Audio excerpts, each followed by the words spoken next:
아버지 하나님, 살아서 주님을 영화롭게 해드릴 수 있는 기회를 저희들에게 주셨습니다.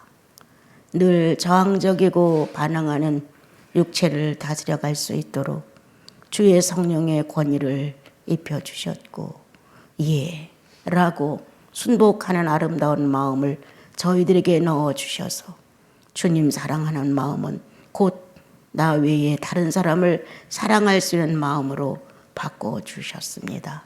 주님, 아직도 어린아이 같은 마음에서 머물러 있는 자 있는가 돌아보소서.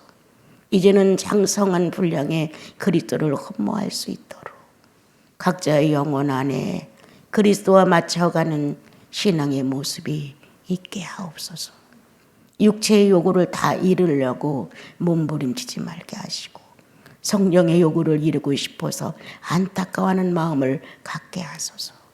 성도가 저마다 자기가 거하는 처소 안에서 성령의 충만함을 증명하고 만나는 사람들 속에서 예수의 향기를 드러낼 수 있도록 주님, 우리들 과연 예수 사람 되게 하소서. 그러므로 주님의 흐뭇함이 이 지구를 놓고 몸살을 앓으시다가도 격려와 위로를 받으시고 자녀들을 통하여 영화를 누리시옵소서. 예수님의 이름으로 기도합니다. 아멘. 세상을 살아가다 보면은 이제 여러 가지 사건들을 만나는데 그 사건을 놓고 본인들을 한번 보세요. 두려워하는가, 떠는가, 염려하는가, 고민하는가. 이렇게 나와 직접적인 관계인 것과 나와 직접적인 관계가 아닌 것일지라도 주님은 나 외에 이웃 나라를 방관한 것을 책망하셨습니다. 너의 나라가 평안하다고 하여 다른 나라의 어려움을 겪는 것을 네가 관심 갖지 않았도다라고 책망하셨습니다.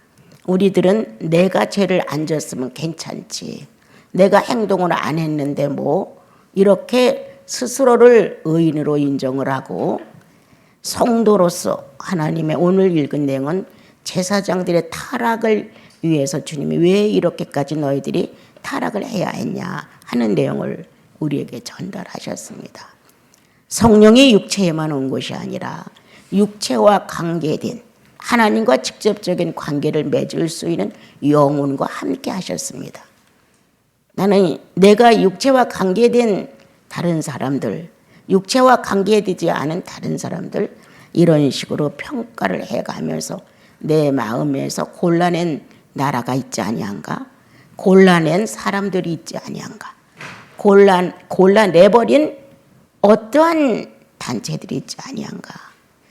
우리는 예수 믿고 넓어져야 되는데 더 옹졸해졌다. 품을 줄 알고 이해할 줄 알고 용서할 줄 알고 관용할 줄 알아야 되는데 어떻게 예수 믿고 더 나만 사랑하는 이기주의자로 변질이 됐는지 참 이해가 안 갑니다. 우리는 자기만을 위한 에고로 살다가 예수님을 만나면 파괴가 됩니다. 죄인이라는 어떤 그 진한 핵덩어리 같은 게 우리의 영혼에서 쪼개져 나갑니다. 아주 파산되어 나갑니다. 어떤 파편 조각처럼 아주 예리하게 잘라져 나가서 더 이상의 지난날 죄인이 품었던 그런 지독한 이기적인 것과 고집적인 것과 편파적인 것을 갖고 있지 못하도록 우리 마음 안에 성령의 괴로움을 주십니다. 하나님의 사람들은 조용한 시간이면 자기를 성찰하죠. 내가 예수인으로서 합당한 하루를 살았는가? 아니면 내가 예수 바깥에서 현실에 충실한 한 사람으로 살았는가? 이렇게 평가를 합니다. 육체의 만족을 따라 육체의 요구를 이루고 살았으면 오늘도 하루 잘 살았다.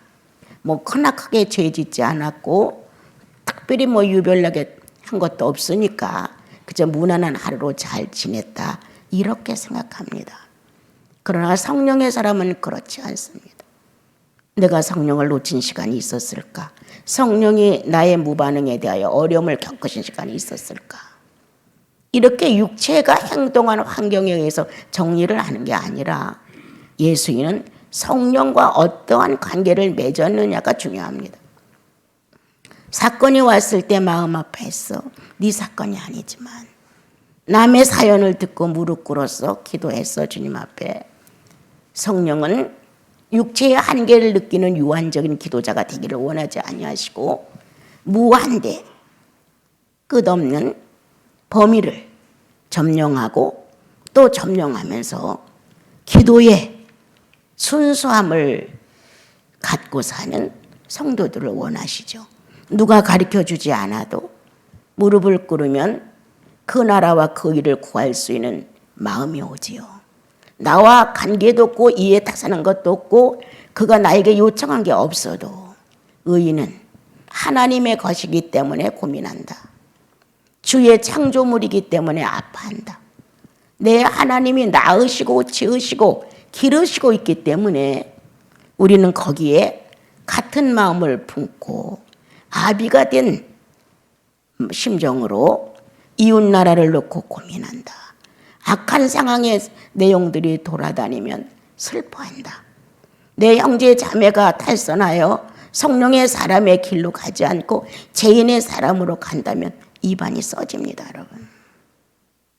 이러한 고민자들은 성령과 함께하는 고민자들입니다. 지난날에 나와 여러분의 신앙이 어렸을 때는 정지합니다. 예수 믿고 왜 저래? 세례까지 받고 왜 저래? 성령도 경험했다면서 왜 저래? 이렇게 왜 저렇게 해야만 되느냐고 우리들의 입술은 쉽게 정죄를 합니다. 그런데 성장해 가면서 저게 내 모습이지. 나도 저랬지. 이렇게 내 모습으로 발견되며 상대를 정죄하는 데서 떠납니다. 이제 상대를 정죄하는 게 아니라 나를 생각해 봅니다. 나는 뭐가 별달러? 더 나은 게 있어? 성장된 모습이 있어? 얼마만큼 성령을 우대하고 존중했어? 이렇게 내 자신으로 화살이 돌아오면서 나를 놓고 단식하게 됩니다. 성령 없는 사람 같습니다, 주님. 오늘 이와 같은 사건을 만났는데 내가 흥정하는 야곱과 같았습니다. 이렇게 무언가 성령을 근심케 하고 예수인으로서의 인격을 상실한 그 모습을 놓고 주님 앞에 나를 자백하는 시간을 갖게 되죠. 그러므로 조금 더 성장해 가면 우리는 스스로 탄식을 해. 스스로 통회를 해. 어떻게 이 많은 세월이 지나가고 이렇게 많은 연수를 예배를 드리고 하나님을 경외한다고 했는데 실제 내 생활에는 성령의 정복과 다스림이 거의 없다는 거예요. 내가 성령을 정복하고 내가 성령을 다스릴 생각은 있는데 성령이 나를 정복하고 성령이 나를 다스려야 된다는 여기에 내가 미약해져 있다는 자신을 보게 되면서 주님, 내가 구원의 주를 만났는데도 불구하고 내 인격과 삶의 모습은 성령과 관계가 너무 멉니다. 예수의 구원을 귀히 여기는 사람들은 성령과 관계된 삶의 표현이 미약하다, 강하다 되어 예민합니다, 여러분. 그러므로 나를 성찰하고 그 밤을 편히 지낼 수 있는 마음이라면 주님, 부족했지만 감사합니다. 작은 믿음으로 성령과 연합할 수 있도록 해주셔서 감사합니다. 이러이러한 면에 제가 부족했지만 주님, 내일은 아닐 거예요. 이렇게 긍정적으로 보는 거예요. 내일도 난 그런 사람이야. 모레도 그런 사람이야. 이게 아니에요. 예수 그리스도의 구속을 존중하는 사람은 주님, 내가 내일은 안 그럴 수 있을 거예요. 주님이 저를 도와주셔서 의인답게 살게 해주세요. 나는 늘 성도들이 미성장적인 모습의 행동을 보게 되면 내 마음에 제일 먼저 떠오르는 게 어떤 거냐면 사무엘이에요. 제사장 밑으로 가서 어린 게 에봇을 입고 거기에서 자기 삶을 배워나갔습니다. 그런데 선지자인 엘리를 놓고 무엇을 배웠을까? 지도자를 놓고 무엇을 배웠을까? 타락할 대로 타락한 늙은 엘리 밑에서 사무엘은 어떻게 자기를 반영했을까? 이걸 제일 먼저 생각하면서 내가 믿는 예수 때문에 내 주위의 형제 자매들이 무엇을 배울까? 과연 나는 내 형제 자매들을 주께서 붙여주셔서 함께 주의 나라를 침노해가는 사람들인데 나는 그들에게 어떤 자극을 주는 것일까? 어떻게 예수 믿으라고 지금 가르쳐주고 있는 것일까? 아니면 엘리처럼 늙고 비둔해져서 눈도 잘 보이지 않고 판단력도 잃어버리고 제사의 중요성도 모르는 이런 늙은 영감 없는 엘리의 모습으로 사무엘을 어떻게 교훈했을까? 이렇게 이 성도들의 어떤 자세가 제대로 되지 않는 것을 느끼면 나는 그 타락된 엘리, 영감 없는 엘리, 오직 성직이라는 이름만 붙들고 있는 그 엘리 밑에서 자라는 사무엘이 생각나는 거예요. 하나님의 나라는 멈추지 않는다. 엘리가 아무리 타락되고 사무엘이 아무리 어려도 하나님의 목표가 사무엘을 엘리 밑에 갖다 놨다면 그래도 전통적인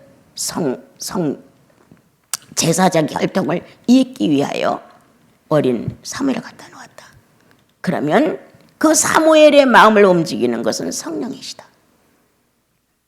나는 저렇게 하지 말아야지. 대제사장도 저렇게 하는데 뭐 나라고 이렇게 포기적인 망령된 말을 주님 앞에서 했었을까? 저렇게 오랜 세월 하나님을 섬기고 제사장이라는 명분을 가지고 살아왔는데 야 저것밖에 안 된다면 나 같은 자는 얼마나 안 될까? 어떻게 배웠을까? 그 무능한 엘리를 놓고 영감 없는 엘리를 놓고 시대의 타락과 더불어 함께 망해져가는 율법이 해해져가는 그러한 시대의 엘리를 놓고 하나님은 새로운 계획을 하셨는데 엘리는 나빠 이렇게 하신 것이 아니라 하나님의 목표는 사무엘에게로 옮겨졌습니다. 그를 탓하고 원망하고 그가 영감 없고 무능한 것 이게 문제가 아니라 새로 신선하게 태어나는 사무엘이 어떻게 예수를 배울 건가, 어떻게 하나님 나라를 배울 건가, 어떻게 제사장 직분을 위임받을 건가 이게 더 중요했죠. 그러므로 주님은 어린 사무엘을 일찍이 간섭하기 시작하셨죠. 뭔가 알아들을 수 있을 때 사무엘아 라고 부르셨죠. 뭔가 느낌이 있고 판단할 수 있는 수준만큼 성장했을 때 주님은 엘리가 어떻게 타락했는가를 보여주셨죠. 말해주셨죠. 그러므로 성령은 사무엘의 영혼을 직접 교육하기 시작을 했습니다, 여러분. 우리는 우리들의 선배나 부모를 통해 예수 그리스도를 정확히 못 배운다. 부모도 혼합적이고 선배들도 혼합적이다. 다신적으로 이게 유익하다면 이렇게 믿어보고 싶고 저게 유익하다면 저걸 믿어보고 싶고 인간의 욕심에 만족을 주는 하나님을 찾고 싶지 내가 손해보고 고난을 겪고 어려움을 겪고 사람들로 인하여 삐죽임을 당하고 손가락질을 당하는 그러한 모습을 갖추고 싶지는 않은 게 우리입니다, 여러분. 오늘 나는 후배들에게 어떠한 예수를 주었을까? 나는 나의 자녀들에게 어떠한 예수 그리스도를 권위 있게 세워줬을까? 평소에 자주 드나드는 말이 아닐지라도 한 번쯤 하나님의 권위를 가지고 위험 있게 던져줘 봤을까? 지나가는 말로 롯의 자녀들이 롯의 말을 농담으로 여긴 것처럼 허술하게 받지 않았을까? 내가 허술하게 말함으로 인하여 상대들도 허술하게 받지 않았을까?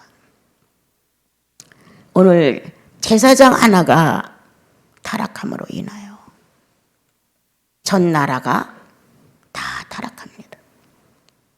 한 가정의 가장은 하나님의 통로입니다. 그가 하나님을 어떻게 섬기느냐가 그 가정의 신앙의 모습입니다. 그가 어떤 하나님을 경외하느냐가 온 식구 전체에 영향을 미치게 됩니다. 유다처럼 믿으면 유다 같은 자식을 낳을 수밖에 없겠죠. 엘리처럼 믿으면 엘리 같은 자식을 낳을 수밖에 없겠죠.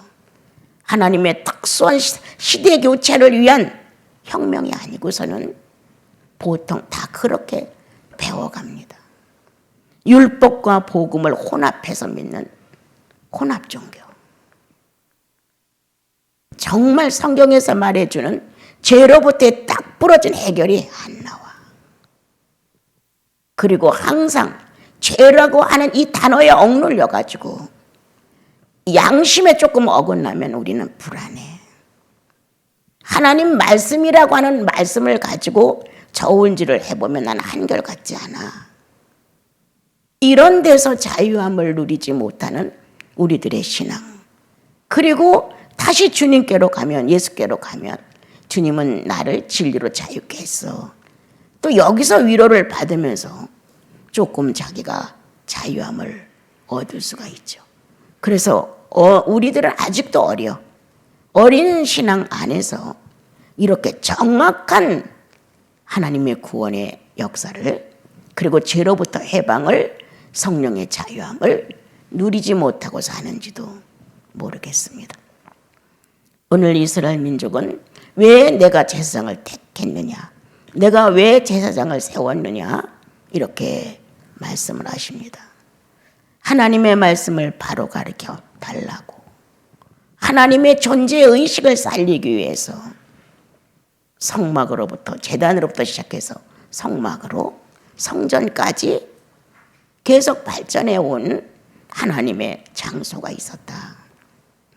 그 장소의 주인공을 만들기 위하여 제사장을 세웠고, 제사장은 결국 백성을 위한 희생제물이었다. 그런데 백성을 위한 희생제물로 등장하는 것이 아니라 백성 때문에 출세하는 자로 변질됐습니다. 예수 이름 때문에 천시를 받는다는 게 기쁨이 되어야 되는데, 예수 이름 때문에 존경을 받는 걸 우리는 낙으로 삼습니다.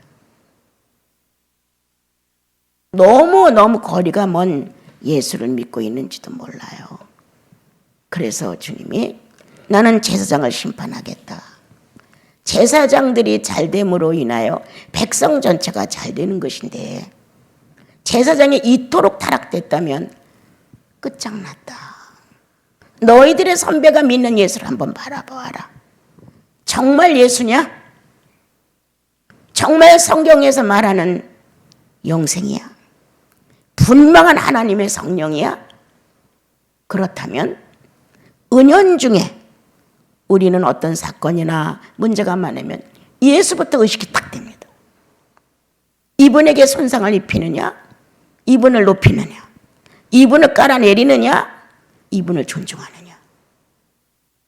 그래서 구속을 받을 때 나의 구세주였다고 인정한 것이 지금 이 심판 앞에서, 어떤 문제 앞에서 정말 나의 구세주냐, 그렇게 인정하느냐.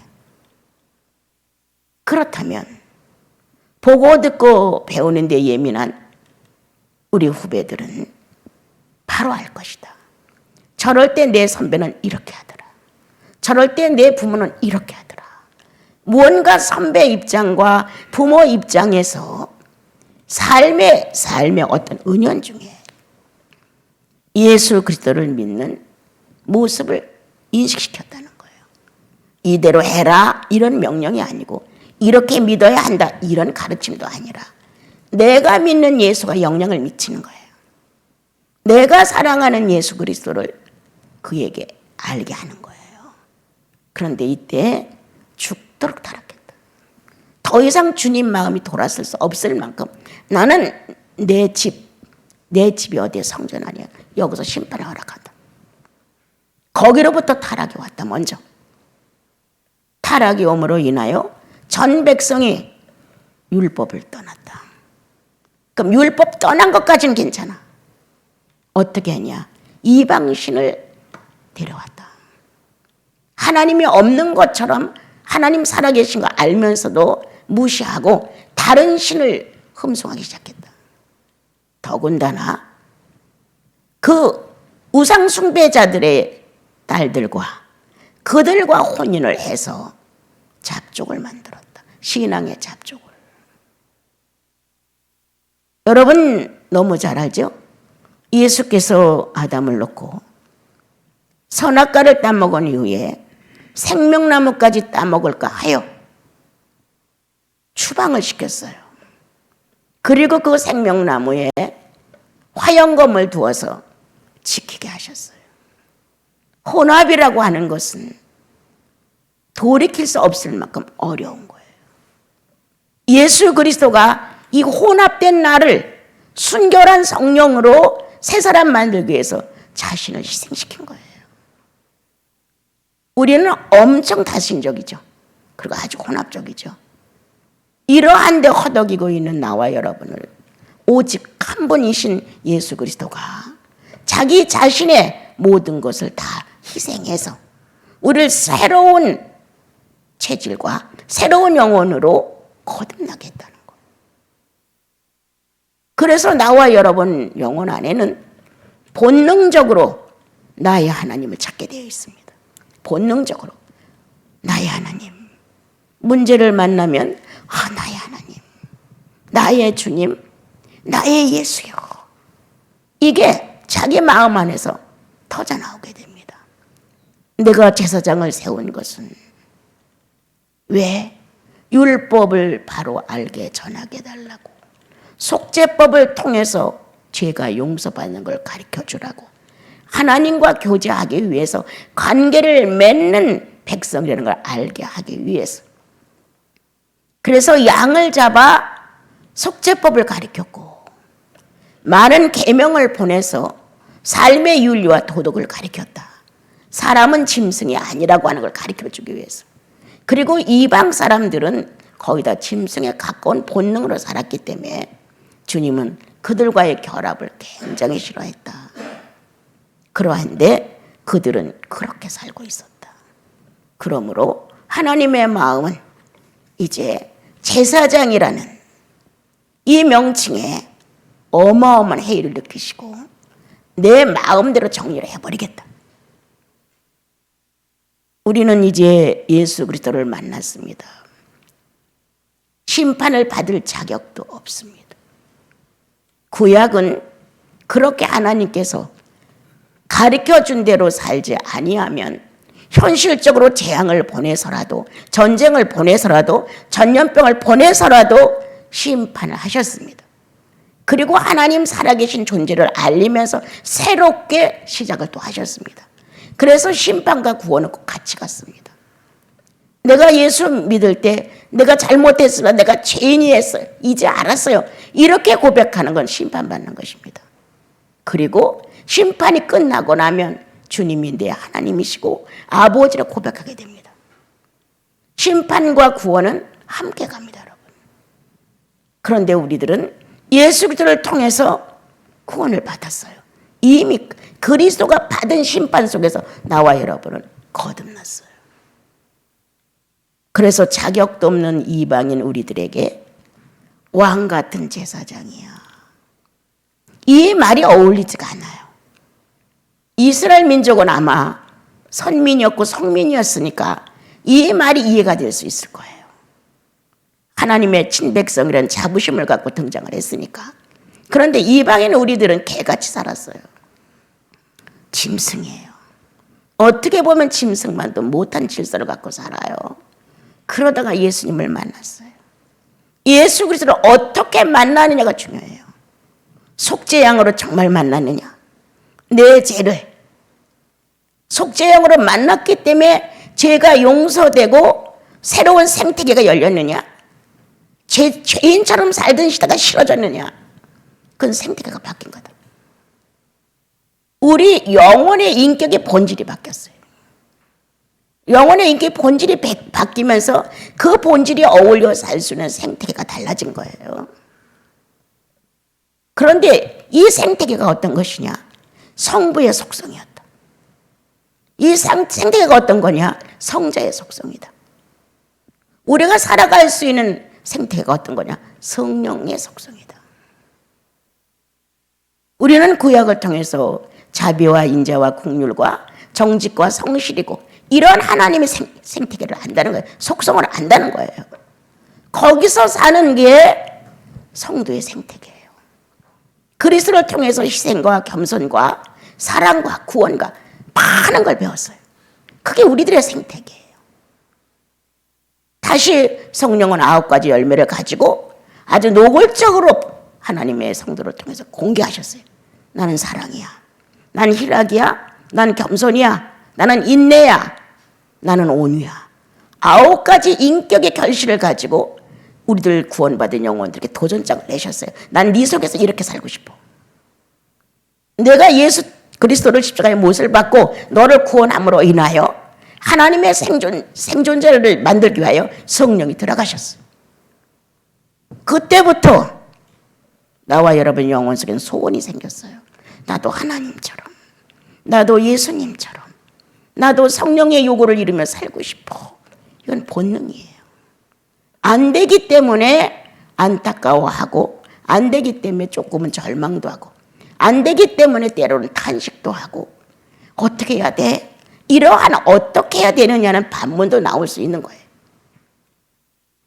그래서 나와 여러분은 제사장이라는 베드로가 말씀하신 것처럼 왕권도 가졌고 제사장권도 가졌어요. 우리들은 예수님 때문에. 예수님이 왕이시고 예언자시고 그분이 제사장이잖아요.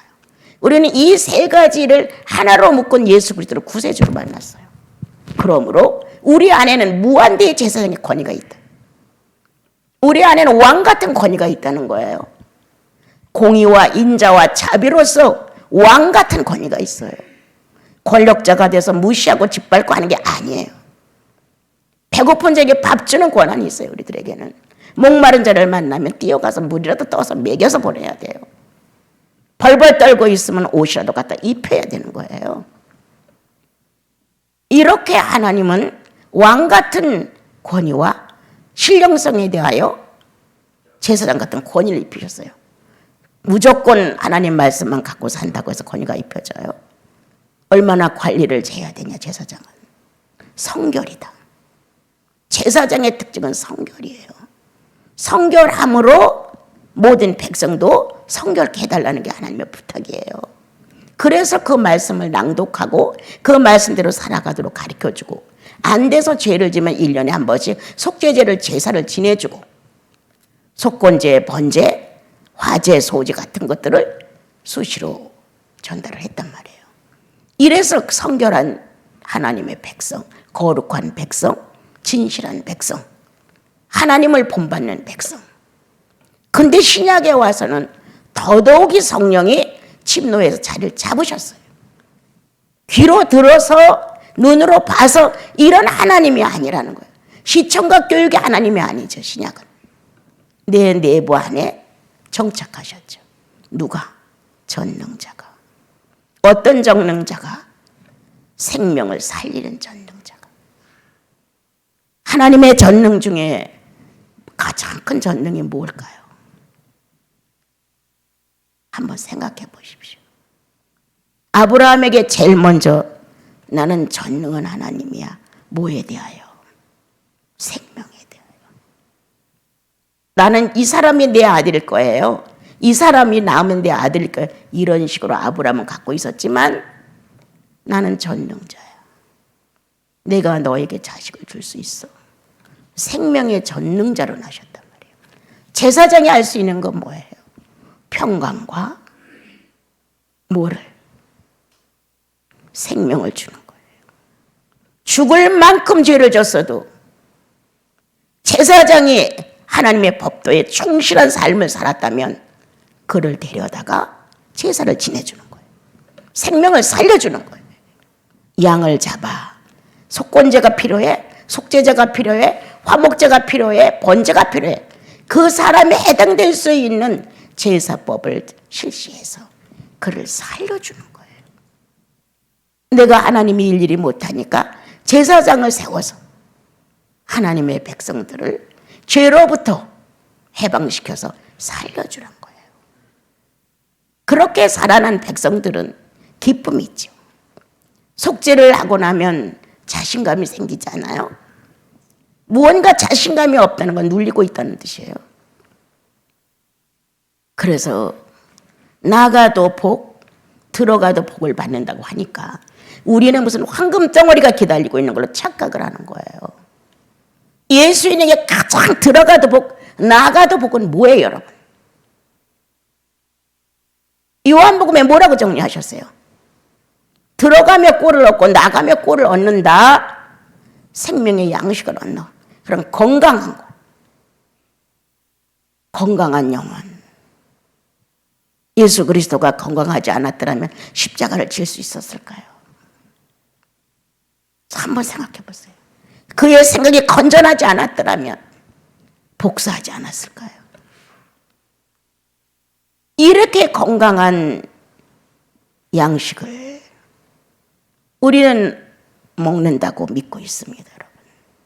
만천때이면 더더욱이 나를 위해 희생당하고 자신을 없이 하신 그리스도의 피와 살을 대면하게 됩니다.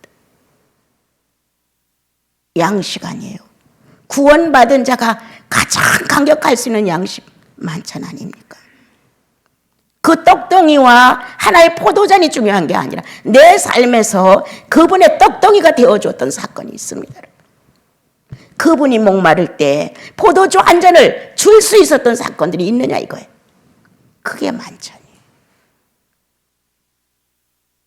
제사장들은 그게 권위예요. 영혼들을 붙들고 수없이 기도하는 사람들, 타락된 내 형제 자매가 돌아오길 기다리는 사람들 기도로 인류가 주님 오실 때까지 복음이 계속 전파되어야 된다고 호소하는 사람들, 선교사들이 타락하지 말기를 기도하는 사람들, 동성애가 막아지길 위해 기도하는 사람들 참 많습니다, 여러분. 나와 여러분 현실적으로 몸을 그렇게 내굴릴 수는 없지만 양식이 있어. 줄 수 있는 떡덩이가 있어. 줄 수 있는 포도주 한 잔이 있어. 그렇다면 제사장은 영혼을 살릴 수 있는 그리스도가 존재한다는 거예요. 아무나 제사장 됩니까, 여러분? 희생하지 않고는 안 돼. 내가 언제도 말했죠. 기도 없는 사람은 사기꾼 된다고. 양심이 죽으면 사기꾼 되는 거예요, 여러분. 판단력이 죽으면 사기꾼 되는 거예요. 겉으로 예수 이름 갖고 경건해. 실상 영혼 안에서 성령과 합의가 안 돼. 사기꾼이죠. 바리새인 중에 바리새인이 그거 아닙니까? 하나님의 말씀을 아무리 많이 알고 암송했어도 암기했어도 성령의 역사가 안 나타나. 사기꾼이에요. 오늘 제사장인 너희들, 그 제사장의 특권이 뭐냐? 권위 아니냐? 왕의 권위. 약자를 살려주는 왕의 권위. 비굴한 자를 일으켜주는 왕의 권위. 뭔가 배고파하는 자에게 양식을 주는 왕의 권위. 소속감을 잃어버리고 방황하는 자에게 소속감을 안겨줄 수 있는 왕의 권위. 또 제사장의 권위가 아닙니까? 죄 중에 있을 때 죄로부터 자유함을 주는 제사장의 권위. 성령에 대하여 메마르고 있었을 때 물 한 그릇을 떠줄 수 있는 성령 충만의 권위. 무릎을 꿇어 내 너를 위해 기도하리라. 그리하여 그 이름을 몇 달만 주님 앞에서 한번 불러보십시오. 변화가 오나 안 오나. 신령의 권위는 보이지 않는 기도와 희생으로 만찬이 되어주는 것이다. 왕의 권위는 보이는 물질과 시간을 내어서 만찬이 되어주는 것이다. 이렇게 왕 같은 제사장의 직무를 맡은 우리가 이 말라기 시대처럼 타락해서는 안 됩니다. 여러분. 짐승처럼 사는 거 아니야 우리. 본능적으로. 예수 안 믿어도 할 수 있는 거. 밥 먹고 일하고 돈 벌고. 밥 먹고 일하고 돈 벌고. 어느 한 나라가 망가진다 하더라도 애원 한 번을 못 해보는 기도 아닙니까 여러분들 혹시? 어느 누구가 비참하게 허우적거린다고 했을 때 내 형제, 내 자매라고 생각해봐요. 마음이 저려오지 않아요? 그럴 때 무릎을 꿇어 몇 번이나 소원을 빌어봤냐. 오늘 거칠애로 유명한 왕권에 대하여 말하지 말자 우리. 제사장 권위에 대해서도 말하지 말자. 나와 여러분은 예수 같으면 됩니다. 어떻게 우리 인간이 예수님 같겠습니까만 인간 범위 내에서 예수님 같아야지. 예수님은 신의 범위에서도 예수님이었어요. 사람 범위 내에서도 예수님이었어요. 완벽한 신이었어요. 그러나 우리는 신의 세계에서는 그 정도 위치가 못합니다. 또한 인간 사회에서도 그렇게 100% 완벽한 권위를 살릴 수는 못합니다. 그러나 어린 사무엘이 에봇을 입고 제사장을 배워가듯 나와 여러분이 예수 그리스도의 은총을 받고 거룩이라는 단어를 가지고 순결이라는 단어를 가지고 성결이라는 단어를 가지고 어린 나를 성장시켜 훗날 이스라엘 민족에게 새로운 개혁을 했던 사무엘이 나오지 않습니까 여러분? 우리 이렇게 주님 나라 갈 때까지 행동으로 다 100% 못 보여줘도 성도다운 모습으로 주님 이 시대의 성전이 문을 닫았습니까? 이 시대에 양들이 만찬이 없어 굶어 죽어가고 있습니까? 교회에 숱한 교회가 있는데 정말 예수님처럼 살고 싶어하는 울부짖음이 있습니까? 나와 여러분은 왕의 권위를 살려 그리고 제사장의 권리를 살려 절대적으로 하나님께서 나쁜 마음으로가 아니라 물론 새로운 시대를 받아들이기 위한 방법이었지만 이렇게 타락한 범위 내에서 받아들이는 건 아니죠. 예수 그리스도가 다시 온다 합시다. 아직 끝장이 날 정도로 타락한 데서 예수님이 오셔야 되겠습니까? 아니죠.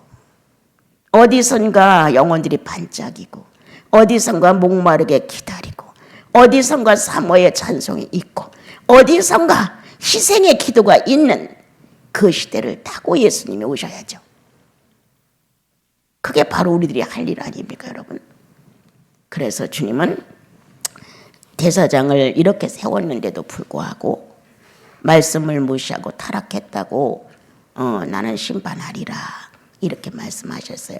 그러나 우리는 신약의 제사장들이죠. 신약의 성령 충만으로 사는 왕의 권위를 가진 분들이에요. 그러므로 이 시대에서 조금 좀 달라져 봐라. 맨날 그 생활 그 타력 싫지 않나요 여러분? 뭔가 새로운 맛을 새로운 에너지를 줘야 이 영혼이 좀 살아나지 않아요? 실증나서라도 맨날 그렇게는 못 살 것 같아. 뭔가 새로운 방법을 찾아 나 스스로가. 그게 많은 시간을 요구하지 않아요. 하나님을 위한 성별된 어떤 내 모습을 그분께 보이기 위해서. 그게 맨날 뭐 기도만 하고 맨날 성경만 보는 건 아니에요 여러분. 바리새인 같은 상태에서 성경을 본들 무슨 유익이 있겠어요? 이와 같은 타락된 제사장들의 가르침이 무슨 유익이 있겠어요? 내 속에 계신 내 영혼의 주제가 되신 성령님이 활동할 수 있게 해라. 이 성령께서 활동을 해야 하나님의 법도가 쓰는 거예요. 이 성령이 활동을 해야 세 분의 하나님의 생태계가 모든 성도가 자유롭게 살아갈 수 있는 삶의 터전이 되는 거예요. 그게 예수 믿는 사람들이거든요. 그러므로 이제 우리 모두 한 주를 또 한번 생각해 보시면서 왕 같은 제사장이라 했는데 나를 하나님께서 기뻐하심으로 나를 내다보시는 게 아니라 게으르고 능력 없고 무능하고 영감 없고 성의 없는 이러한 자세를 놔두고 예수님을 기다린다고 말할 수 있겠어요? 심판이지. 한번 재앙을 만나봐야 되지 않겠냐? 얼마나 이게 어려운 시간들을 지나가고 있는지 이러시면 어떡할 거예요? 여러분, 다른 나라의 비참함을 기도해 주세요. 내 이웃의 어려움을 동정해 주세요. 그리고 성령으로 거듭난 사람들이 타락되어 가는 거 가슴 아파야 돼요. 발전 없이 10년 전에 내 모습, 5년 전에 내 모습이 그대로라면 이건 큰 적자예요. 우리의 생활 범위는 거기서 거기야. 생활 범위는 이게 크게 달라지지 않아요. 그런데 심령의 범위가 달라지는 거예요. 심령의 범위가 달라지면 사생활이 바뀌어요. 똑같은 음식을 먹고 똑같은 옷을 입고 똑같이 생활해도 틀려요. 거기는 그리스도라는 실존이 개입되어 있어요. 살아있어요. 주님 살아계시고 나 살아있어요. 이렇게 성도들이 주님을 주제로 날마다 새롭게 1년에 몇 번은 혁신이 일어나야 되거든요. 성령을 통해서. 그렇다고 막 벌벌 떨고 뭐 소리치고 그러는 거 아니에요. 인격이 바뀌는 거예요. 인격이. 뭔가 하나가 달라져. 제사장의 특징이 뭐예요? 예, 뭡니까 여러분? 인격의 영역이고 은사의 영역이에요. 이게 제사장의 특징이에요. 인격의 영역 그리고 은사의 영역. 은사는 활동이에요. 인격에는 내면이에요. 이 두 가지가 갖추어져야 왕 같은 대제사장이에요. 대제사장 같은 왕이에요, 여러분. 그런데 나는 나를 보면 인격의 영역도 은사의 영역도 미달이야. 누구나 다 받았어. 신약의 성도들의 구속은 왕 같은 제사장의 권위를 다 입고 나타납니다, 여러분. 만약 부활의 왕국이 정말 이루어진다면 왕 같은 제사장이 뭔지를 알았어. 저거였구나. 이렇게 느끼는 건 확실합니다, 여러분. 그게 인격의 영역이에요. 그리고 뭐예요? 은사의 영역. 은사가 활용했다는 거예요. 한 가정의 아빠냐, 한 가정의 남편이냐, 은사입니다, 여러분. 주어진. 어디에 가서 직분이 뭐다, 어디가 지위가 뭐다, 은사입니다. 교사냐? 이 은사를 얼마만큼 영역을 가지고 권위 있게 세워가느냐. 그래서 대제사장이 가져야 하는, 제사장들 레위인들이 가져야 하는 동일한 축복은 인격의 영역과 은사의 영역을 하나로 하는 것이다. 이것이 결여되게 되면 삐거덕거리는 소리가 나고 너나 잘 믿어. 권고를 하면 저는 뭐나 이렇게 반문이 온다는 거예요. 권고를 했을 때 수긍이 와야 되는 거거든요. 그건 내 인격이 부족해서 그런 거예요. 그 사람이 악하다고 평가하지 말고 이렇게 좋은 말을 했는데 그 반응이 나쁘더라. 이거 아니에요. 내 속에 진실성이 부족했다는 거예요. 진정성이 없었다는 거예요. 겉으로 드러난 데서 기분 나빠. 그래서 권면을 했어. 이게 영역이 됩니까? 안 되죠. 우리는 아까도 말했죠. 세 번의 생태계에서 사는 존재들이다. 그러면 내 성도 하나를 꼭 권면을 했다.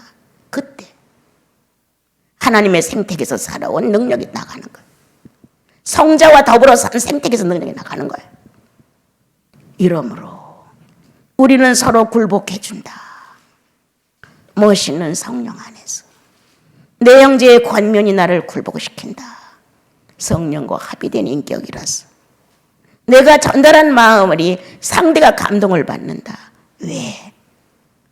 인격의 은혜와 활동의 은사의 은혜가 함께 움직였기 때문에. 근데 우리는 안 듣는 사람만 탓하게 되지. 왜 그 사람 이렇게 뻐대기만 하고 말을 안 들어? 나 실력 없는 건 생각지 않고, 또 실력이 없을수록 또 나서고 싶지. 무언가 또 말해주고 싶고 참 신기하죠. 실력이 있는 사람은 정말 조용해요. 어쩌다가. 그리고 예수를 자랑하다 상대가 딱 걸려버리는 거예요. 예수님이 이렇게 하고 주님 얘기를 하다가 상대가 뭉클해지는 거예요. 근데 일부러 자기는 이 정도다. 나는 이런 사람이다. 이렇게 하려고 하니까 천날을 배워도 안 바뀌어. 우리에게 1000년이 더 지금 앞으로 온다고 해도 안 바뀌어. 성령의 충만성이 내 인격을, 어제도 어떤 형제님과 교제하면서 성령은 나를 통과하지 않으면 다른 사람을 통과하지 못한다. 성령의 능력이 있으시고 많은 일을 하시고 독립적으로 일을 많이 하신다. 그렇지만 나를 통과시킨 그 성령이 다른 사람 영혼을 통과시키는 건데, 내가 통과되지 않았어. 어떻게 상대가 통과되겠냐. 하나님의 말씀에 대하여 깊이 생각해라. 그렇게 예수 우리 믿는 건 웅변이 아닙니다, 여러분. 성령의 권위가 같이 나가야 돼요. 성령의 능력이 같이 치고 들어가야 돼요. 맞아. 이 자리에서 아닌데 생활하다가 맞아. 이렇게 올 수도 있어요. 또 가서 어떻게 하다가 누구를 만나 교제하는데 그 말씀이 탁 튀어나오는 거예요. 이거였구나. 그 말씀을 전달함으로 또 상대가 은혜를 받는 거예요. 여러분, 희생당하신 예수가 아니면 나는 감동 못 받았어요. 그렇게 희생당하신 예수라는 분이 나를 울렸단 말이에요. 그 울리신 그분의 영역에 내 속에 머물렀다가 상대에게 그 예수를 내놔. 내 가슴을 울린 그 영역이 그 상대를 또 울리는 거 아닙니까, 여러분? 그러므로 오늘 제사장이신 나와 여러분이 너무 함부로 예수 믿지 말고 하나님의 이 2가지 영역을 가지고 조금 더 실속 있게 예수 믿었으면 좋겠습니다.